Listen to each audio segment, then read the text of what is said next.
Telangana all senior citizens పోరాట ఫలితంగా కేంద్ర ప్రభుత్వం వృద్ధుల సంరక్షణ పాలసీని రూపొందించడానికి నిర్ణయించినట్లు టాస్క్ రాష్ట్ర కార్యదర్శి జిల్లా అధ్యక్షుడు హరి అశోక్ కుమార్ పేర్కొన్నారు. ఆదివారం జిల్లా కేంద్రంలోని సీనియర్ సిటిజన్స్ అసోసియేషన్ కార్యాలయంలో కేంద్ర వృద్ధుల సంరక్షణ పాలసీ సంక్షేమ చట్టానికి సవరణ అనే అంశంపై సమావేశం నిర్వహించారు. ఈ సందర్భంగా హరి అశోక్ కుమార్ మాట్లాడుతూ తమ టాస్క్ రాష్ట్ర అధ్యక్షుడు పి నరసింహారావు ఆధ్వర్యంలో 33 జిల్లాల టాస్క్ సంఘాల సభ్యులు తల్లిదండ్రులు వృద్ధులు సంరక్షణ సంక్షేమ చట్టానికి కేంద్ర సవరణలు చేయాలని ప్రధానమంత్రికి లక్షలాది పోస్టు కార్డులు పంపి ఉద్యమ కార్యాచరణ చేపట్టామన్నారు. ఫలితంగా ఈ నెల 16న కేంద్ర సామాజిక న్యాయ సాధికారత మంత్రిత్వ శాఖ కార్యదర్శి అమిత్ యాదవ్ వృద్ధుల సంరక్షణ పాలసీని రూపొందించడానికి కేంద్ర నిర్ణయం తీసుకుందని, అలాగే వృద్ధుల సంరక్షణ చట్టానికి సవరణలు చేస్తామని వెల్లడించారన్నారు. జిల్లాలో కలెక్టర్ సత్యప్రసాద్ ఆధ్వర్యంలో జగిత్యాల, కోరుట్ల, మెట్పల్లి ఆర్టీఓలు మధుసూదన్, జివాకర్ రెడ్డి, శ్రీనివాసులు వృద్ధుల నిరాధారణ కేసులను సత్వరం పరిష్కరిస్తూ రాష్ట్రంలోనే నెంబర్ 1గా నిలిచారని వివరించారు. ఈ కార్యక్రమంలో జిల్లా ప్రధాన కార్యదర్శి గౌరిశెట్టి విశ్వనాథము, ఉపాధ్యక్షుడు పి హనుమంతరెడ్డి, కోశాధికారి వెల్ముల ప్రకాష్ రావు, సంయుక్త కార్యదర్శి దిండిగల విఠల్, ఎండి యాకూబ్, అశోక్ రావు, సత్యనారాయణ, ఇంద్రయ్య, విజయ్, రతన్, జిల్లా డివిజన్ మండల గ్రామ శాఖలు ప్రతినిధులు పాల్గొన్నారు.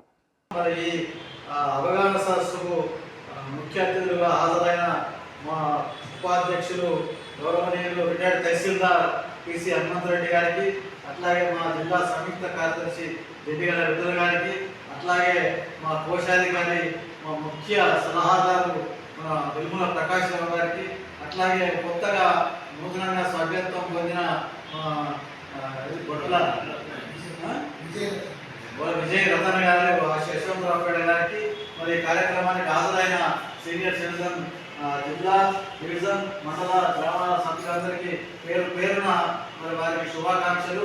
మరి తెలంగాణ ఆల్ సీనియర్స్ అసోసియేషన్ మన రాష్ట్ర అధ్యక్షుడు కె నరసింహారావు గారి ఆధ్వర్యంలో మరి మేము చాలా కార్యక్రమాలు నిర్వహిస్తున్నాం. నిరాదరణకు గురైన తల్లిదండ్రుల కేసులను సాల్వ్ చేస్తున్నాం. మరి మొన్న ఒక బొల్ల మన ఇది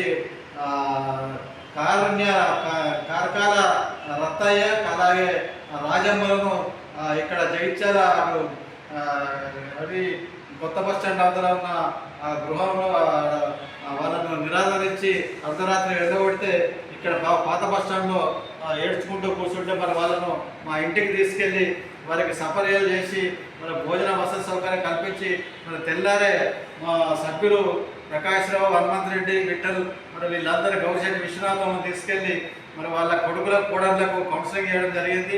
ఆ కొడుకుల కోడళ్లకు మరి మీరు ఏదో నిరాదరిస్తున్నట్టయితే మరి 3 నెలల జైలు శిక్ష కూడా విధించే వీలుంది.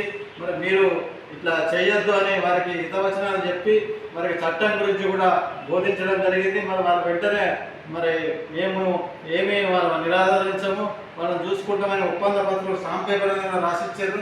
మా హనుమంతరెడ్డి గారు ఆ స్టాంప్ పేపర్ రాశారు. ఆ రాసిన దాని సంతకాలు పెట్టారు. మరి తిరిగి మరి వాళ్ళ ఇంట్లో చేర్చుకున్నారు. మరి ఇటువంటి కార్యక్రమాలు ఎన్నో చేస్తూ ఉన్నాం. మరి మొన్న ఇది సిద్దిపేటలో కూడా ఇది తల్లిదండ్రులను నిరాదరించిన కేసు జరిగింది. ఆ తండ్రి కొడుకుల బాధ భరించలేక వాళ్ళకు అది మనిషికి 4 ఎకరాలు ఇచ్చినా కూడా మరి అతన్ని వేధింపులకు గురి చేయడం చేత తనకు తానే ఆ పొలంలోకి వెళ్ళి సజీవ దహనం చేసుకున్న సంఘటన కూడా మరి చాలా కలిసివేస్తున్నది. మరి జగిత్యాల జిల్లాలో ఈ నిరాదరిస్తున్న కేసులు మరి చాలా రాష్ట్రంలోనే నెంబర్ 1గా నిలుస్తున్నాయి. మా జిల్లా కలెక్టర్ సత్యప్రసాద్ గారి ఆధ్వర్యంలో ఆర్డీఓ జగిత్యాల మధుసూదన్ గారు, కోరుట్ల ఆర్డీఓ జివాకర్ రెడ్డి గారు, మెట్పల్లి ఆర్డీఓ శ్రీనివాస్ గారుల ఆధ్వర్యంలో మరి ఎన్నో కేసులు పరిష్కరించి రాష్ట్రంలోనే నెంబర్ 1గా నిలిచినాం. మరి ఎవరైనా జగిత్యాల జిల్లాలో ఈ నిరాదరణకు గురవుతున్న వృద్ధులు మమ్మల్ని సంప్రదించినట్టయితే మేమే వారికి కాగితం రాసి, ఫిర్యాదు పత్రం రాసి వారికి అండగా ఉంటూ వాళ్ళ కేసులను సాల్వ్ చేస్తామని ఈ సందర్భంగా చెప్తూ మరి అందరికీ పేరు పేరున మరి ఈ కార్యక్రమానికి హాజరైన వారందరికీ కృతజ్ఞతలు తెలుపుతూ మరి శుభాకాంక్షలు కూడా తెలియజేస్తున్నాం.